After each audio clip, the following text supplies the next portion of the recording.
What is going on vlog? We're back at it, and we have probably one of the most insane weeks of poker planned that I've ever had in my life. Currently got the big ass suitcase next to me. We're traveling to New York City to play 3 days of high stakes poker. We're gonna be playing 5, 10, 25, but it's not gonna be your usual 5, 10, 25. There's gonna be a lot of side games, a lot of straddles, so I'm sure the games are gonna play quite large. We're flying in tonight, gonna chill tomorrow, grab dinner with the boys and stuff, and then Friday, Saturday, and Sunday are all gonna be sessions. So you guys are gonna see the behind the scenes, the traveling, just about everything that goes into a long week of poker, and some high stakes behind the scenes stuff. So I'm excited for this one. This is gonna be a banger in my opinion. So without further ado, let's fucking get it going.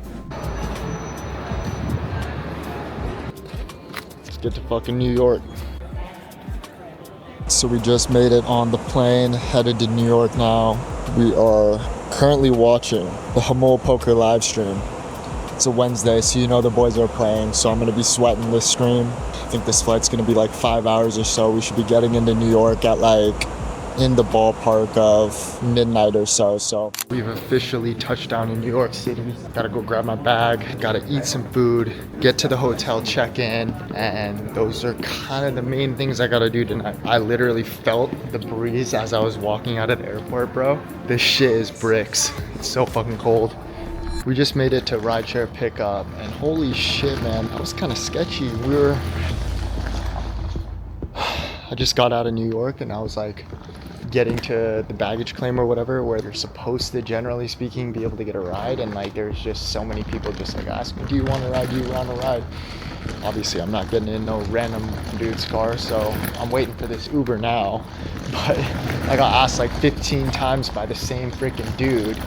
I don't know how he didn't get the hint that I wasn't trying to ride in his whip.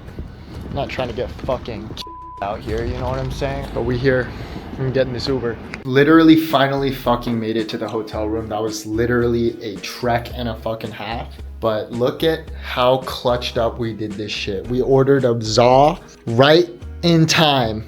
And I literally pull up to the hotel, and at the lobby, the dude's waiting for me. It was literally like the perfect fucking timing. I called it like 20 minutes before my Uber arrived. It's 2:51 in the fucking morning. That's a clutch up and a half for some fucking pizza. I'm stoked to pound this. Give you a little quick room tour as well. I guess while we're fucking at it, this room is nothing special from as far as I can tell. It's honestly kind of trash. The pictures looked a lot fucking better. And they're just trying to charge me all sorts of fees. Look at this bathroom. This is horrible. Really small. Maybe by New York City standards, it's not too bad. I don't know. You guys let me in the comments. And then, like, I guess not really much of a view either. Yeah, this is the room. So we're staying at Moxie's in New York City. Probably never gonna stay here again. It's like kind of expensive for this room, considering what we're getting. So yeah, I don't know. So now that I'm in my hotel, I've eaten literally half of this pizza already. I'm gonna break down some of these expenses so I can tell you guys exactly how bad New York is taxing. So first thing is, take an Uber here. That shit's 80 bucks plus tax and tip, right? So it's like 100 something, right? Second thing is I ordered this pizza on the way back home. Obviously I did clutch up because there's probably not a lot of shit open right now, but this shit ran me $50. $50 for a fucking pizza. That's crazy, that's crazy. I don't care what you say, that's absurd. Second thing is I pull up to this hotel, and I think I'm spending like a couple $100 a night, like $250 a night or whatever. That's what I paid for online already. I pull up to the hotel, and then they told me that there's like some sort of additional destination fee, charging me an extra $50 a night, something like that. I don't exactly know. So we've already started off this trip. I ain't even been here for fucking more than a couple hours, and I'm already like $300-400 in the hole, man. We gotta win some money this weekend. Holy shit. It's kind of insane. I've never been taxed this hard anywhere.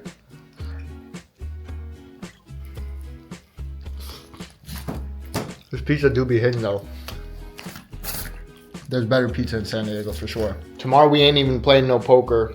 I'm gonna take you guys through my day or whatever we do. But I just wanted to check in with y'all because New York City, you be taxing like crazy. It's absurd. You guys need to lower down the tax, man. $50 for a fucking pizza is absurd. That's crazy work. That is crazy fucking work. I've never seen nothing like that before. 30 bucks max, okay? 35 tippy top. Anybody spending over $35 for a pizza is tripping. So I'm tripping tonight, but it was well worth it. just for this day. Nah, because I gotta show this too, bro. For freaking water, it's $7, bro, in this hotel room. That's just heinous. This is like Vegas, except worse. Actually, no, Vegas is just as bad. All right, it is currently the next morning, and now we are off to get some food and probably doing absolutely nothing other than playing. It's gonna be like 12 to 14 hour sessions day in, day out. So I have to get other work done, hopefully by tonight or tomorrow morning. So I'll take you guys through that. But yeah, I don't know. I'm extremely excited for this poker. I've been talking to my friends, talking to Brian. Yeah, it's gonna be one hell of a fucking weekend, and this action is going to be absurd. Got the goose jacket. This is like the only time you can ever bring this shit out is in New York City. All right, guys, I'll catch you guys. Yo, it is cold as a motherfucker out here, bro. It is straight freezing. Oh my God. I need some fucking mittens or some shit. This is where we're tapping into right now. Joe's Shanghai. Got a little rec from my friend Josh. I think I trust him with the food rec, so try the spot out, see how it goes. In the restaurant now. Outside, it's unbelievably cold out there. It's absolutely ridiculous. You take your phone out like this, your fingers are literally frozen within a matter of like 30 seconds. It's unreal, unreal. This is the crab, and then we got pork dumplings underneath. We're gonna see what it's hitting for, like always. I think people see me, they think I'm a food influencer or something when I pull up to these restaurants, but no, I'm just a fucking degenerate, bro. Just a fucking degenerate. Sauced.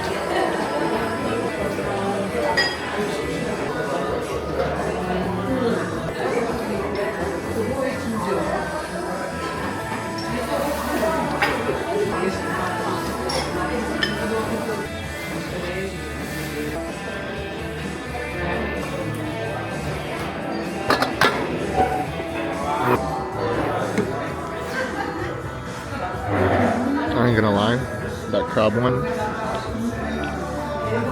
that was not fire. That was not fire. Maybe it's just for my palate, but I ain't touching the rest of that. No shot. Alright, we'll move on to the pork.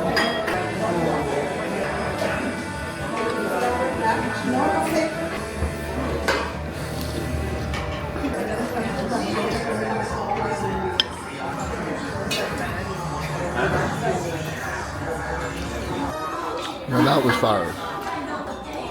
The crab low-key tastes fishy as hell. 3 out of 10 on the crab, maybe 2 even. Pork is like the 8.5. Making my way to the train station right now, and I know I said this shit already, but it is fucking freezing, bro. It should not be allowed to be this cold. No doubt. Fucking thank God for California. Thank God. We took the wrong train, bro. The wrong one. Took us like 20 minutes in the wrong direction. Unbelievable. Now we're back on the right one, hopefully. Alright, after some hard work, we made it, finally. That was too hard. That was too difficult. First goal we have USDA prime hanger, 45-inch ribeye. After that we have American Wagyu flat iron. And we finish with the classic marinated shrimp galbi. Cheers, cheers, cheers. Cheers, cheers. Here we go. So it is the next day now. Last night was an absolute bender after dinner. We ended up playing poker. I'm not gonna get into that too much, but all you guys gotta know is I'm starting the trip down a lot of money, okay? So the next 3 days are very important that I do well.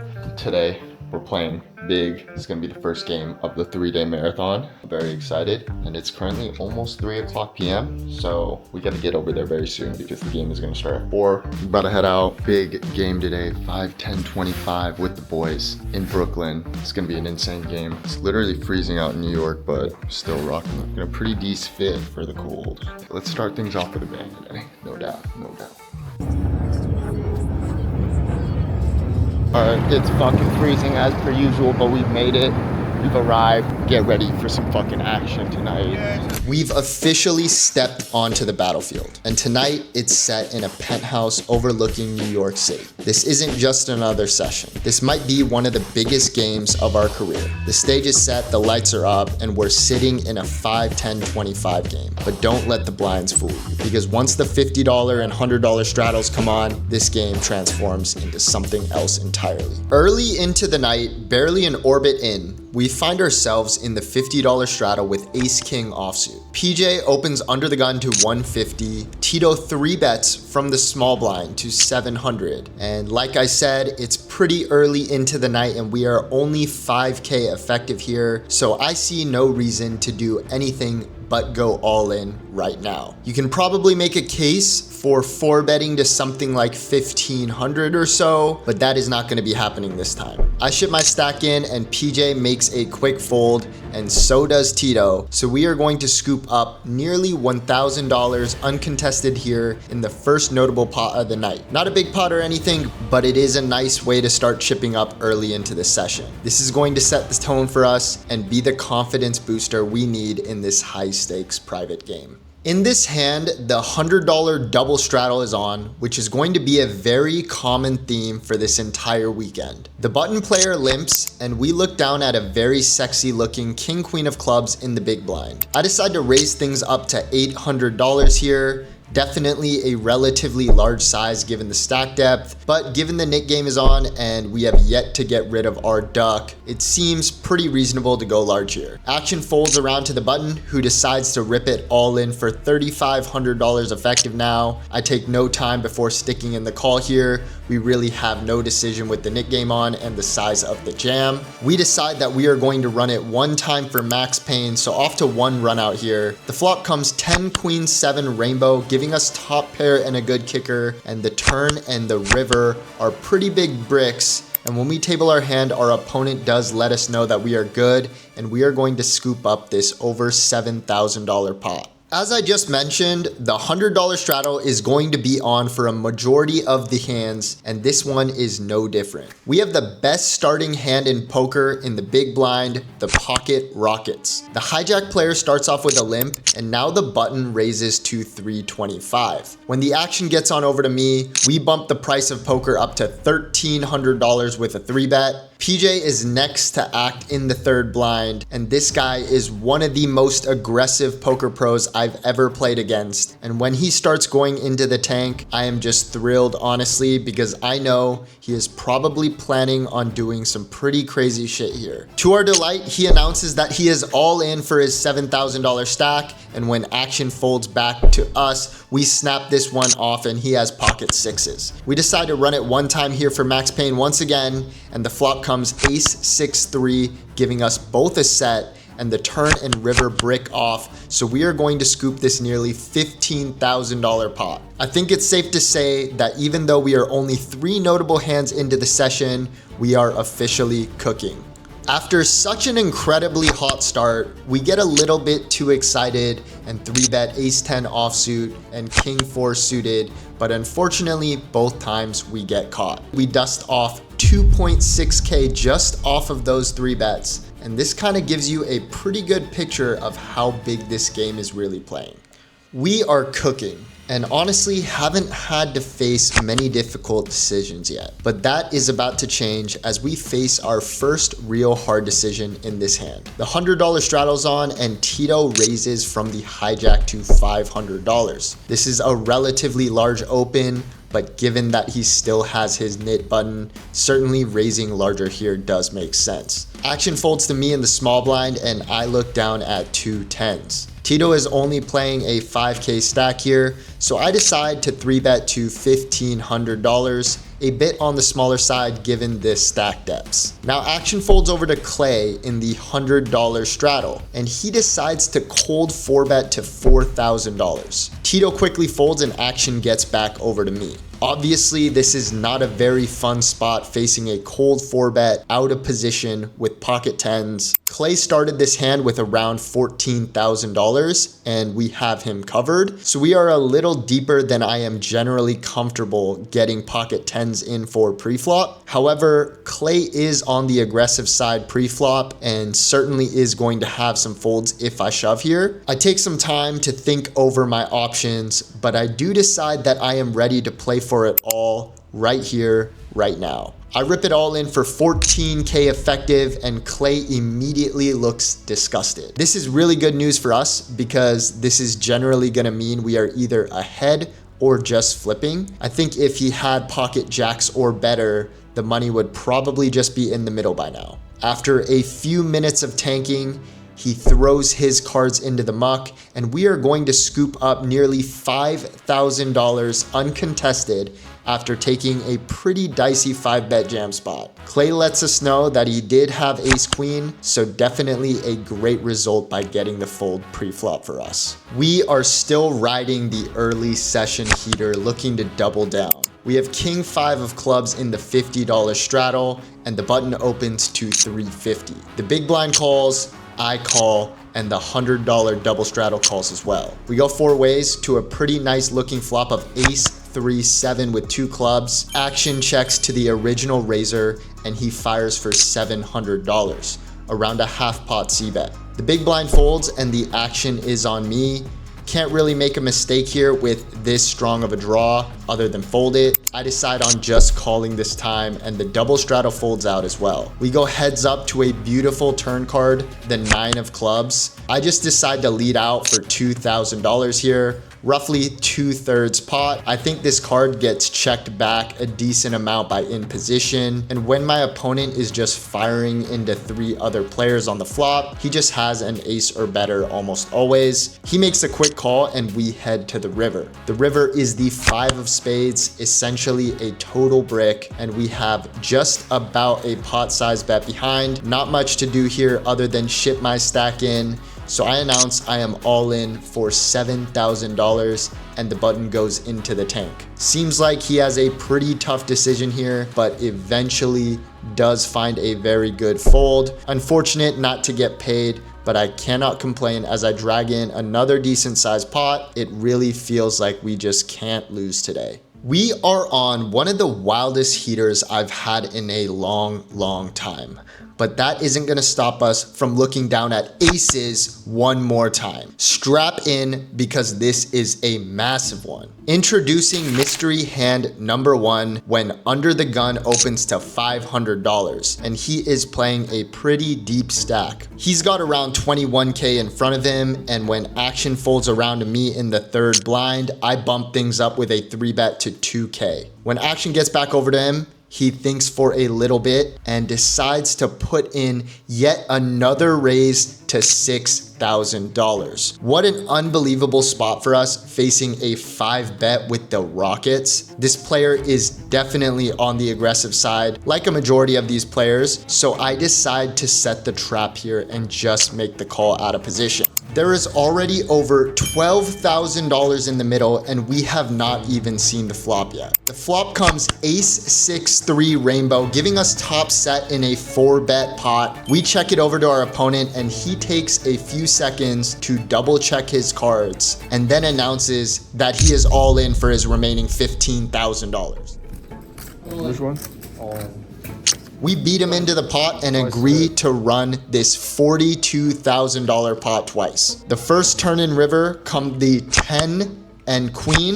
The second turn in river come the 8 and the 9. And of course, we are going to scoop this one up. What an absolute dream spot for us to wake up with top set and have our opponent rip right into us. This is a mystery hand from our opponent. Let's see if you can guess what he had to ship it all in. Let me know in the comments what you think he had, and whoever guesses it right first will receive $100 directly from me when I read the comments after I post this vlog. Just DM me on Instagram for your free $100 if you get it right. Our stack has risen to nearly $60,000 at this point in the night, 6 hours into the session. We are currently up in the ballpark of $55,000. If we left now, we would book the biggest win of our life but the session is still far from over. And as we know, the money isn't safe until you rack the chips up. In the next hand of note, no premium this time, just 7 deuce offsuit. We open in the cutoff to 150 and get calls from Rab in the small blind, Clay in the big blind, and Tito in the $50 straddle. If you are wondering why I am even raising 7 deuce offsuit in the first place, well, it's because if I win with it, everybody is going to pay me $100, $800 in total. The flop comes 3, 4, 5 rainbow, and when action checks to us, we decide to check this back. The turn comes the 6 of diamonds, bringing in the backdoor flush draw, but giving us a 7 high straight. Rab checks, and Clay decides to lead into the field now for $300, roughly half pot or so. Tito is next to act, and he calls, and when action's on me, I decide to just call as well with my straight. Rab also calls, so interesting development as we head to the river 4 ways now. The river is an offsuit deuce, changing nothing really except anyone who had the lower end of the straight is just playing the board now. Rab checks, Clay checks, Tito checks. So now with the 7 high straight, not really sure if I can get more value here, but I decide to bet $1,200, hopefully enticing someone to think that I am trying to bluff them off a chop. Brian and Clay both fold, and Tito gets curious here and flicks in the call. We show him the bad news, and we are going to scoop this $4,000 pot and collect $100 from each player for winning with the 7 deuce. You know you are absolutely sun running when you are hitting straights and getting paid with the 7 deuce offsuit. Moving on to the next hand, we have ace jack offsuit in the cutoff and open up the action to $200. It folds over to Rab in the small blind and he 3-bets to $800. The $50 straddle cold calls the 3-bet and action gets back over to us. I decide to come along for the ride as well and make the call in position. We go 3 ways to a flop of ace king 8 rainbow. Rab checks and now the straddle leads for $1,200. With ace jack, I'm not going anywhere. I make the call and Rab folds. Heading to the turn with almost 5K in the middle now, which comes the 3 of diamonds, bringing in a backdoor flush draw. He leads again for 2K, and again, I'm just gonna make the call here in position and evaluate on the river. The river comes the king of spades, and once again, we see the out of position player lead into us for $4,000. This is almost a half pot size bet, and while I think he is going to have a lot of ace queen here, the price is really just too good to fold my hand. So after some thought, I do stick in the money and make the call. He tables his hand, and what do you know? He has ace jack offsuit for the same hand as me, and we are going to chop this 17K pot up. All right, guys, if you've made it this far, lock the doors, dim the lights, because you are about to witness the biggest pot of my career so far. We have ace 10 offsuit in the small blind, and when action folds to us, we raise things up to $200. PJ on my direct left 3-bets to $800 from the big blind, and the 3rd blind and straddle quickly fold, and action gets back over to me. As I mentioned before, PJ is actually pretty absurd. He's been 3-betting me all night long, and I think it's about time we go for a deep stack battle with this maniac. He's got around 33K in his stack to start the hand, and we have him covered. I'm going to attack his wide 3-betting range here with a re-raise and fight fire with fire. We're just gonna go berserk here, to be honest. I bump things up to $3,200 with a 4-bet, and he does not think too long before making the call in position. This is West Coast versus East Coast street poker, and everyone at the table is going to have a front row seat. The flop is complete brick city. It comes 5-5-3 rainbow. There's around $6,500 in the middle, and we have a ton to play for behind. I want to tell the story that I have queens, kings, or aces here. And all of those hands would be barreling to play for everything by the river, especially when you've got an opponent that can get pretty sticky. With that being said, I think a pretty chunky c-bet is in order, so I throw out 3 yellows and 2 black chips, $3,200 to go. That's roughly half pot and exactly how big I would be betting if I had any of the strong hands in my range. PJ puts in the call and we head to the turn. The turn is another brick,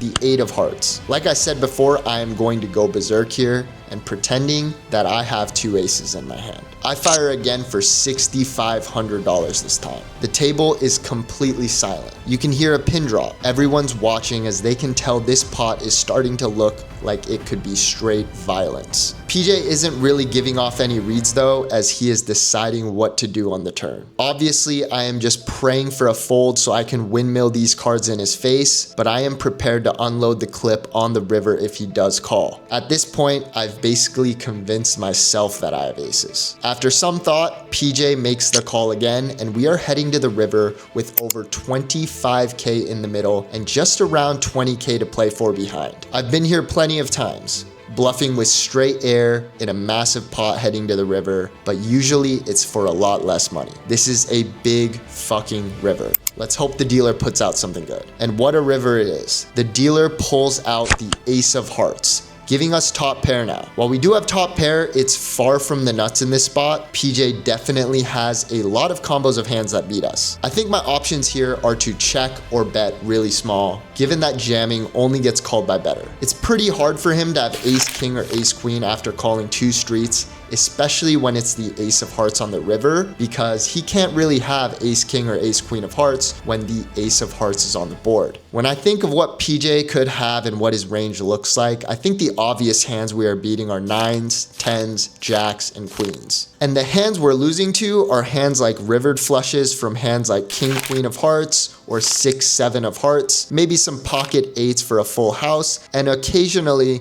he'll have a 5 in his hand somehow. I don't know, it's a tricky spot, and after quite a long tank on the river for me, I decide that checking is the best play, given I think he'll likely just bluff all the pairs like queens through 9s when I check on the ace, because it looks so much like I have pocket kings when I check on the river. When action gets over to PJ, he does exactly what I expected him to do, which is go all in. It's a 20k jam, not quite the size of the pot, but it's pretty damn close. And I'm not gonna lie, this wasn't really much of a decision for me. I didn't check a river top pair to fold it against an opponent that is going to have more bluffs than he probably should in this spot. Obviously, I'm not snap calling here. I'm still taking my time to think things through, but deep down, I know my decision had already been made when I checked the river over to him. I'm feeling all the emotions at this point. I can't help but think how just a few years ago I was playing 1-3 and just starting to play poker. And now I'm in a penthouse in New York City and about to play a pot worth what my entire salary was when I had just graduated college 3 years ago. I stand up,